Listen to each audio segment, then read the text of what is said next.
February 19, 1945. Dawn over Iwo Jima. Sulfur stung the air, and a cold onshore wind shoved spray up the black slope of Mount Suribachi. 546 feet of ash and lava now trembling under the Fifth Fleet's opening barrage. From concrete ports half-choked with dust, Japanese observers wiped their lenses and peered into the gray surf. In the lifting smoke, they saw hulking silhouettes where only waves should be. Metal backs broke the whitecaps. Water streamed from glacis plates. Exhausts coughed as if the ocean itself were exhaling. One staff officer, posted high on Suribachi's southern face, later recalled the impossible sight of American armor rolling out of the sea and pushing straight for the beach, as if the breakers were a road. Radios crackled with clipped reports. Enemy tanks in the surf, enemy tanks advancing, and the warning rode the tunnels toward the garrison of roughly 21,000 men.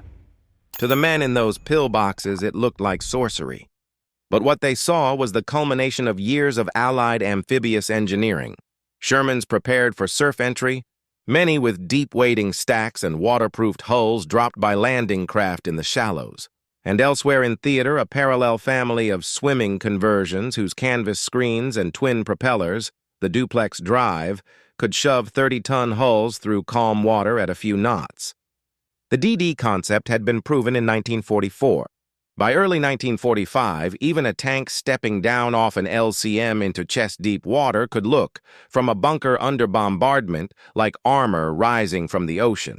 Technology was erasing the moat Japan had trusted. The question now pressed forward with the tide. How do you make steel float? And why did that answer spread from Europe to the Central Pacific? The lesson had been brutal and unambiguous. In November 1942, during Operation Torch, the first major Anglo-American landing of the war, waves of Allied infantry had staggered ashore on the beaches of North Africa, without their tanks. Surf broke hard against the shallow gradients near Oran and Algiers, flooding landing craft and choking engines with sand. German-made obstacles and natural reefs turned the shoreline into a graveyard of twisted steel. Reports afterward described platoons pinned down by machine gun fire, helplessly waiting for armor that never arrived because tank-laden craft had either broached in the waves or jammed the ramps in the sand. The same nightmare replayed in Sicily and Salerno the following year. Infantry fought uphill through mined beaches, while engineers, knee-deep in surf, fought the sea itself to clear passages wide enough for landing craft. Commanders concluded that the tide, not the enemy, was their first adversary. From those hard-won lessons grew the conviction that future assaults must bring armor ashore with the first wave. Across the Atlantic, the U.S. Marine Corps was mapping hundreds of atolls whose reefs stranded conventional craft hundreds of yards from land.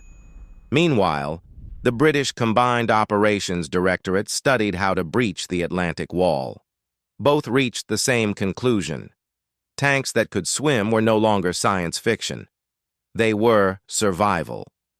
By 1943, engineers exchanged diagrams and experimental hulls through joint projects overseen by Britain's Department of Tank Design and the U.S. Office of Scientific Research and Development. Hungarian-born inventor Nicholas Straussler proposed a startling device: a foldable, rubberized canvas screen that rose around the tank's hull like a collar, trapping a volume of air large enough to offset its 30-ton weight. Beneath the armored skirt, twin propellers driven by a secondary gearbox would churn the water, while a steerable rudder offered control. To Allied planners, it was radical engineering. To Japanese strategists, studying captured footage from Mediterranean landings, it seemed absurd. Their island defenses relied on coral barriers and volcanic shelves, natural moats they believed no tank could cross. Yet in Allied workshops from Kent to Detroit, draftsmen and machinists were quietly proving them wrong. The sea would no longer halt the advance. It would become part of the road.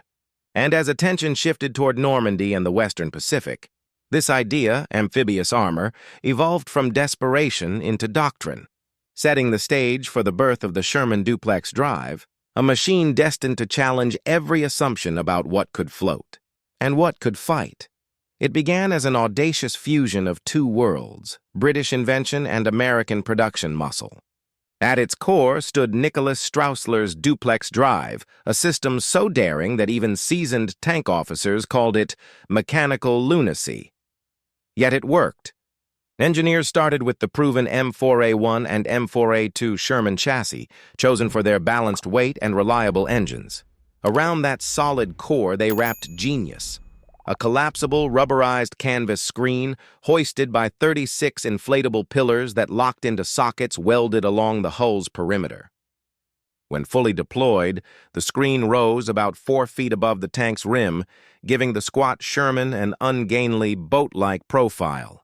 Beneath the canvas skirt, 2 rear-mounted propellers, driven by a transfer gearbox connected to the main engine, churned the water at up to 4.5 miles per hour, just enough to cover several thousand yards of open surf. It was part science, part art. Every joint had to be watertight, every pound of ballast perfectly distributed. Early prototypes nearly capsized in testing, the weight of the gun turret throwing the center of gravity dangerously high. Engineers at Fort Knox, Kentucky, and later along the Chesapeake Bay, spent months during late 1943 recalibrating hull trim and fine-tuning waterproofing seals. The exhaust flooded in choppy water, forcing designers to reroute it through elevated stacks. Waves collapsed the early canvas skirts, so layers of reinforced rubberized fabric were introduced, along with emergency flotation boxes mounted around the turret ring to add precious buoyancy. By winter, the ungainly experiment could launch, swim, and, most importantly, fight after landing. Once ashore, the transformation was almost theatrical. Crews vented the skirt's air chambers, folded down the fabric, and in minutes, the boat became a tank again, ready to fire its 75mm gun. Production lines across America absorbed the British blueprints, turning out conversion kits in secrecy. Each shipment, bound for British DD regiments in preparation for Normandy and for U.S. Marine battalions training in the Pacific, represented a quiet victory of physics over disbelief. In a war defined by industrial scale, the Sherman DD stood apart, a machine that could float, fight, and prove that ingenuity could make steel defy the sea. Its next challenge would come not in a test pool, but in surf filled with fire. June 6, 1944, H-hour minus 30 minutes, English Channel. Wind howled across gray water, whipping spray over the flat decks of the landing craft, tank, LCTs, carrying the U.S. 741st and 743rd Tank Battalions. Rain squalls blurred the horizon. Engines drummed beneath the metal decks while men in soaked hoods checked the air pressure in their fragile flotation screens. Some crews were already seasick. Others were silent, listening to the low moan of wind against canvas. This was the first combat test of the Sherman Duplex Drive, and the channel seemed intent on destroying it before it began. At Omaha Beach, the plan called for the DDs to swim nearly 5,000 yards to shore, landing just ahead of the infantry to knock out bunkers. It was a bold idea and a fatal distance. The sea state had risen to force 4, the waves climbing 5 to 6 feet. When the ramps dropped, the first Shermans slid into the channel like iron coffins. The screens flexed and shuddered, water sloshed over the fabric rims, and one by one the tanks began to founder. Of the 29 tanks launched by the 741st Battalion off Vierville-sur-Mer, only 2 reached the beach.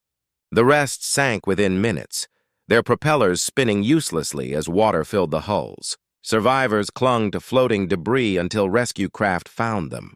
Yet even in disaster, lessons were written in blood and salt water. The DD could work, but not in seas like this.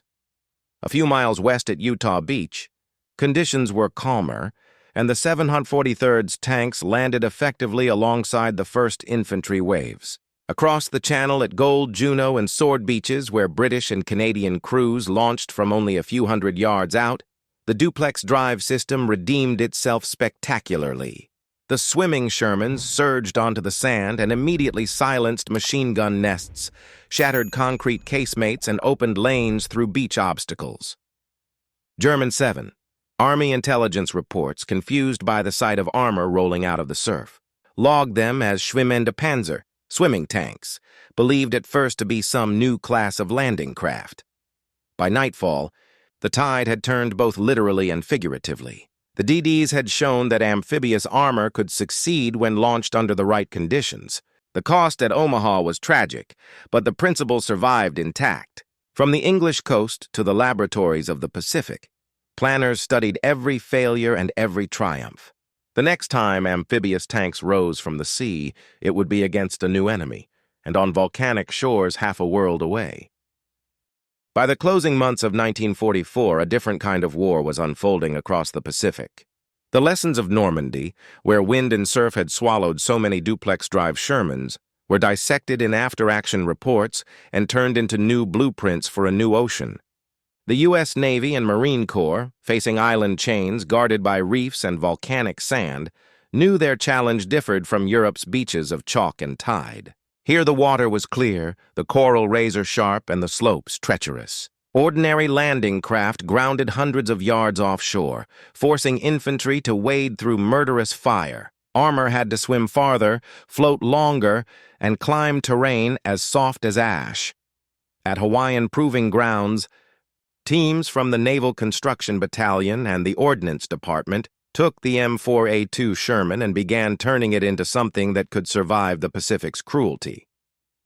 They thickened its propeller housings, extended the waterproof seals, and added flame-retardant coatings to resist Japanese bunker-buster fuel bombs.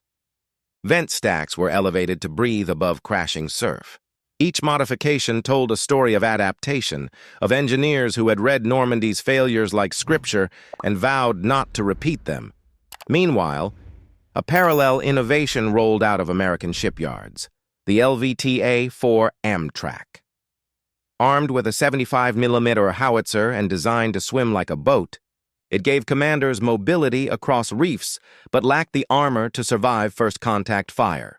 The result was a hybrid doctrine: Amtracs for troop delivery, bulldozers for clearing obstacles, and DD Shermans for the spearhead, where shock mattered most. On Saipan and Maui, the 4th and 5th Marine Tank Battalions drilled for months, rehearsing synchronized launches, recovery under surf, and rapid transitions from boat mode to full combat readiness. Japanese intelligence intercepted fragments of these exercises, but dismissed them as standard amphibious practice. No one in Tokyo's war rooms conceived that tanks could truly sail. Yet across the Central Pacific, America's amphibious leviathans were already waiting, engines sealed, propellers greased, screens folded tight, for their baptism in the volcanic waters of Iwo Jima and Okinawa, where even hardened defenders would find their fortress boundaries dissolving beneath the tide. February 19, 1945, 06:40 hours. The horizon off Iwo Jima blazed white as the guns of the U.S. Fifth Fleet opened fire. From the decks of battleships like USS Tennessee and USS Idaho, thousands of shells screamed toward the 8-square-mile island, turning its black volcanic ridges into rolling geysers of smoke and dust. The air stank of sulfur and cordite. The sea itself seemed to tremble. Beneath this thunder, the 4th and 5th Marine Tank Battalions waited aboard their landing ships, engines idling, propellers ready. The order to deploy came just after 07 how. From 2,500 yards offshore, M4A2 Sherman Duplex Drives slid into the Pacific one after another, their canvas flotation screens unfurling like gray sails against the rising sun. To the Japanese spotters crouched in observation bunkers on Mount Suribachi, the shapes bobbing amid the surf appeared at first to be barges, perhaps supply pontoons or wreckage from earlier bombardments. Binocular lenses fogged with ash as operators tried to make sense of what they saw, large floating objects advancing under their own power. Reports flashed across field phones, unidentified craft approaching from the sea. Moments later, those craft dropped their canvas skirts, revealing the impossible. 33-ton armored tanks, water streaming from their hulls, clawed up the volcanic beach and opened fire. The first 75mm shells slammed into concrete bunkers and machine gun nests, detonating ammunition stores and ripping open defenses that had survived 3 days of naval bombardment. Inside Japan's underground tunnels, disbelief spread faster than the explosions. Officers shouted over static-filled radios that the sea itself brings iron beasts. For months, they had assumed the ocean was their greatest ally, a natural barrier that no tank could cross. Now it betrayed them, delivering steel and fire where only waves had ruled. The DD Shermans pressed forward through the ash, their tracks sinking deep but their guns blazing, providing critical cover for the Marines struggling through surf and shrapnel. Many of the tanks bogged down or were disabled by mines within hours, yet their impact was indelible. Their arrival from the sea broke not only defensive lines but psychological ones. For the first time, Japanese defenders understood that even nature's barriers could not shield them from America's reach. As smoke curled upward from the beachheads and the Marines pushed inland, the legend of Iwo Jima's first morning spread among survivors on both sides, a vision of tanks rising from the Pacific like creatures of myth, carrying the battle for Japan's empire onto its very doorstep. In the weeks after Iwo Jima's beaches turned black with fire and armor, fragments of disbelief filtered through the Japanese command chain like ash through air. Surviving officers evacuated from the island's carnage sent hurried field reports to Tokyo Command, each describing what they swore were floating tanks with rotating propellers. At first, these accounts were dismissed as confusion under bombardment, hallucinations born of exhaustion. Yet the reports multiplied. Colonel Chosaku Kaido, writing in a post-action memorandum later intercepted and translated by U.S. Naval Intelligence, confessed his astonishment. Enemy iron vehicles appear from the sea as though amphibians. Our men were struck with awe and terror. To defenders who had spent months carving pillboxes into volcanic rock, the notion that tanks could cross the Pacific was inconceivable. They had prepared for men, not machines. Gun crews trained to rake the surf with fire froze when armored silhouettes rose through the spray. The psychological toll was devastating. In one captured diary, a NCO from the 145th Infantry Regiment recorded that the sea is no longer our friend. It gives birth to steel beasts. Others begged command for clarification. Certain these vehicles must be modified barges or mock-ups. Japanese naval engineers debated the possibilities, suggesting the enemy had disguised landing craft with tank turrets. None guessed the truth, that beneath the sea's skin, air-filled canvas and precision gearing had made the impossible real. Propaganda broadcasts attempted to smother the panic, describing the Allied machines as improvised vessels of limited endurance. But on the ground, the myth of Japan's oceanic shield was gone. In its place grew an anxious respect and a grim acceptance that technology had stripped geography of its comfort. These reports reached Imperial General Headquarters, fueling a frantic shift in strategy. New defenses for Okinawa and Kyushu would be built inland, focused on anti-tank traps rather than coastal walls. The ocean could no longer be trusted as a moat. It had become an American highway. By the summer of 1944, the story of the Sherman Duplex Drive had grown far beyond the laboratory and the proving ground. It had become an industrial symphony, one played in steel, rubber, and rivets across the American heartland. From the Chrysler Detroit Arsenal tank plant to the Pressed Steel Car Company in Pennsylvania, assembly lines that once turned out standard M4s now produced an entirely new breed of war machine. Conveyor belts hummed day and night under the glare of sodium lamps as welders sealed exhaust vents. Machinists fitted transfer gearboxes and riggers installed the intricate hinges for the flotation screens. By mid-year, American factories had built more than 48,000 Sherman tanks, of which roughly 1,200 were converted to DD specifications. The British, under the Vickers-Armstrong umbrella, added another 600 conversions through Lend-Lease, an Anglo-American collaboration of logistics as much as design. Each DD kit was modular by necessity. Crates of fabric screens, inflation pumps, propeller assemblies, and watertight seals could be shipped to any depot and installed in under 48 hours. A tank could arrive by rail as an ordinary M4A1 and leave 2 days later as an amphibian. That adaptability turned production into a rhythm rather than a bottleneck. At the same time, enormous training facilities sprang up at Camp Blanding, Florida, and Fordingbridge, England, where crews learned to inflate skirts under fire. to escape through roof hatches if capsized, and to service their propellers in churning water. Instructors drilled them relentlessly, because any hesitation during a real launch could mean death. The logistical web extended to the U.S. Navy, which modified its landing ship. Tank LST fleet into DD launch variants equipped with extended ramps and crane systems capable of dropping Shermans directly into surf. Each successful launch represented not merely engineering triumph, but a deeper truth about Allied industry. The United States could now produce not only a tank, but the means to carry that tank across an ocean. Japanese intelligence officers studying captured photographs noted the markings, factory stamps, serial numbers, but failed to comprehend the scale behind them. For every tank that floated ashore, there were thousands of unseen workers in Detroit, Cleveland, and Pittsburgh who had built the parts, stitched the canvas, and tested the engines. Each DD Sherman that churned through Pacific surf was, in truth, the visible edge of an invisible machine, a nation's will rendered in steel. As the Allies turned their focus to Okinawa, that machine ensured victory would no longer hinge on surprise alone, but on sheer, unrelenting endurance. April 1st, 1945, Hagushi Bay, Okinawa. Dawn revealed an armada stretching beyond sight. More than 2,300 ships of the U.S. 10th Army, the largest amphibious force ever assembled in the Pacific.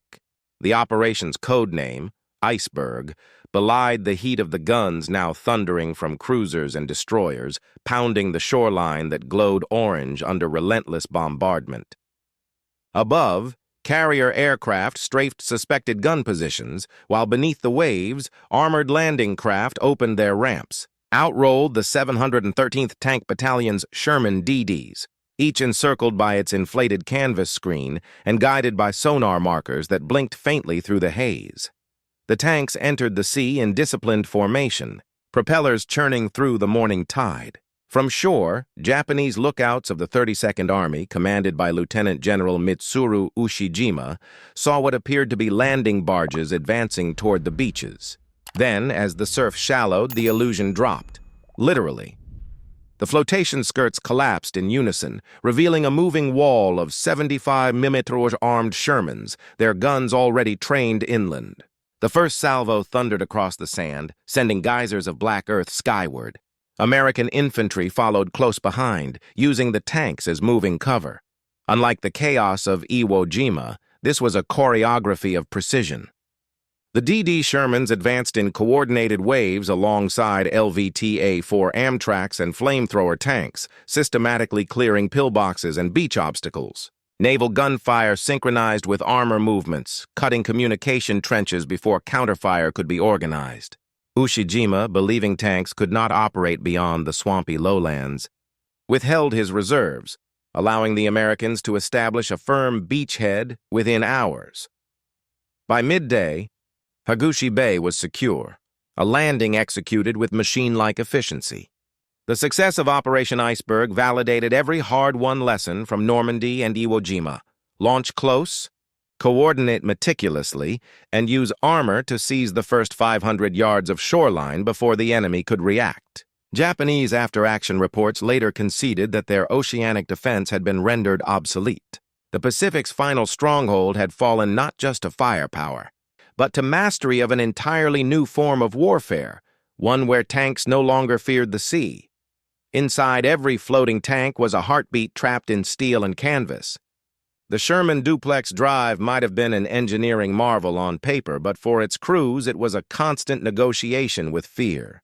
The flotation screen that kept them alive was only a few layers of rubberized fabric, whispering and flexing against the pressure of the sea. One tier, one wrong ballast setting, and 30 tons of machinery would become a steel tomb. Training films showed calm launches and smooth landings. Veterans remembered something else entirely: the hiss of inflating pumps, the taste of diesel in their throats, and the unrelenting claustrophobia of being sealed inside a metal box that wasn't meant to. Float. Corporal Frank Bradley of the 741st Tank Battalion later recalled the dread that gripped him as his DD Sherman began to list during the Normandy assault. "You could hear the sea hitting the canvas," he said. You could feel the tank tilt, and you knew that if it went another inch, you'd never come back up. In the Pacific, Sergeant Tom Hino of the 5th Marine Tank Battalion described his own moment of terror near Iwo Jima. The first wave hit us before we could see land. It felt like we were sinking before we ever fought. Between them lay an ocean's difference in geography, but the emotion was the same. Trusting a machine that defied reason, steering blind through salt spray, praying that the fabric held until sand replaced water beneath their treads. These men learned to collapse their screens, sight their targets, and fire their guns within seconds of beaching. There was no room for hesitation. They were technicians and soldiers, but above all survivors, proof that courage was the final component of every invention. Without them, the Duplex Drive was just machinery. With them, it became legend. From Normandy's gray surf to Okinawa's tropical reefs, their resolve was the invisible engine that truly made the Shermans float. By the summer of 1945, the world's military map had been redrawn not by treaties, but by technology. The success of amphibious armor, symbolized by the Sherman Duplex Drive, had shattered an ancient assumption that oceans protected nations and coastlines defined safety. The Allies had turned the sea itself into an avenue of attack, and in doing so made geography negotiable. Where earlier generations of generals saw natural barriers, planners like Eisenhower and MacArthur now saw launch pads. With ships capable of deploying tanks directly into battle, invasion strategy no longer hinged on the vulnerability of a beach. It depended on the rhythm of industrial production and logistical coordination. For the Axis powers, this revelation arrived too late.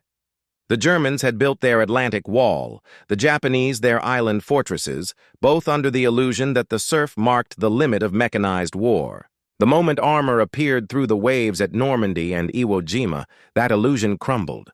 Reports from captured officers spoke less of tactical defeat than of disbelief. One German analyst noted that the sea no longer separates armies, it connects them.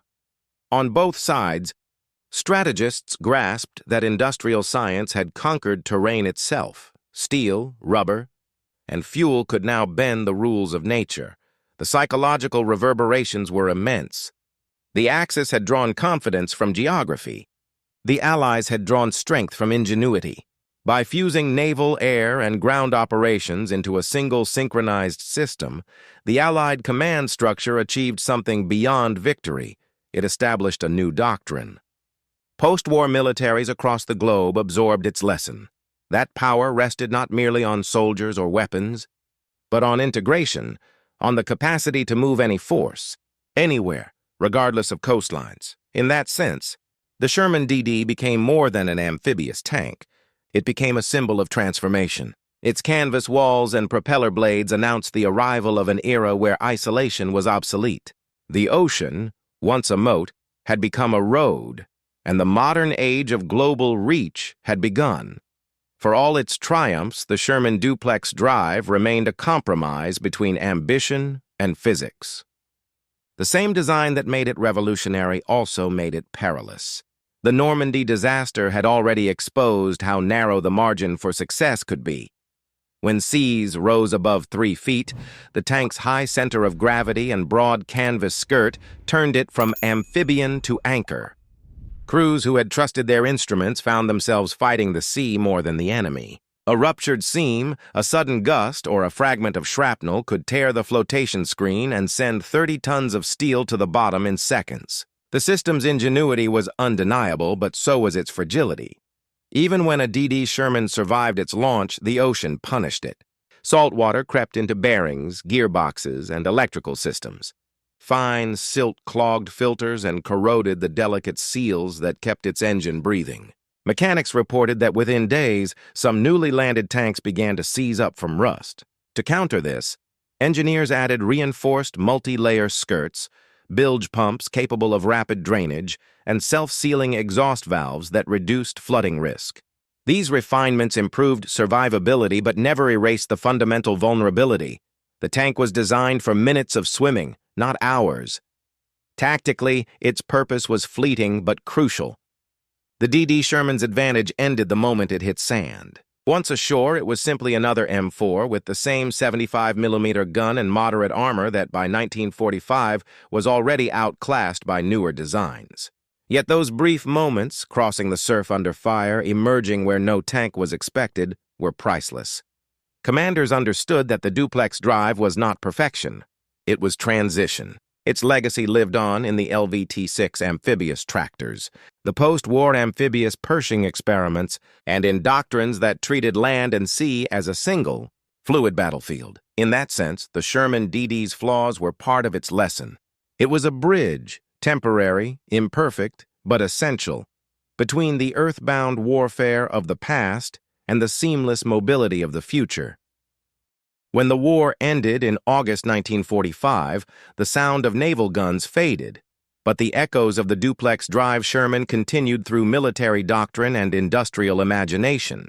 The tanks themselves, their canvas skirts long since rotted and their propellers seized with salt, were quietly retired from service. Yet their influence refused to die. Post-war reports from Britain's War Office and the U.S. Army Ordnance Department concluded that amphibious armor had changed more than tactics. It had reshaped the very architecture of invasion planning. What began as a desperate wartime experiment had become a permanent principle. Land and sea could no longer be treated as separate domains of warfare. Across Europe and Asia, military observers studied the concept. Soviet engineers examining captured DD Shermans recognized both its flaws and its promise. Within 6 years, they unveiled the PT-76 light amphibious tank, a streamlined descendant that could swim rivers and lakes with ease, serving as the Warsaw Pact's eyes and spearhead well into the Cold War.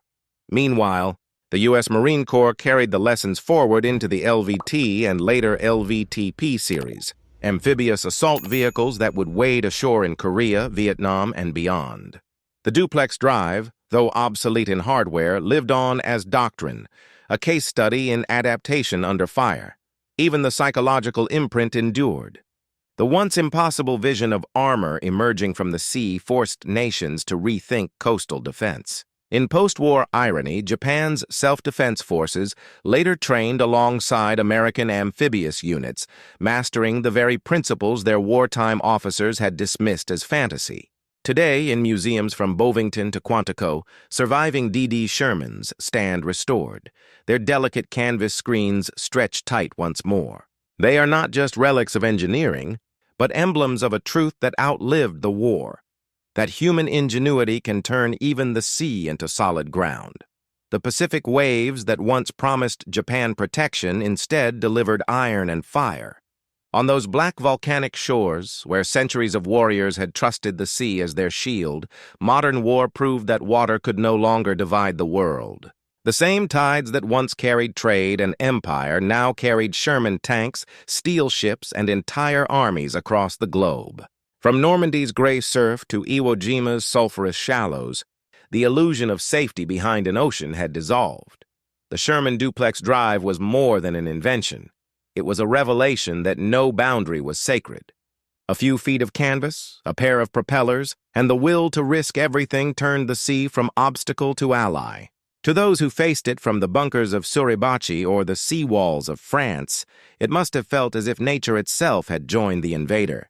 Yet the deeper truth lay not in the machines, but in the minds that built and crewed them, the belief that impossibility could be engineered away.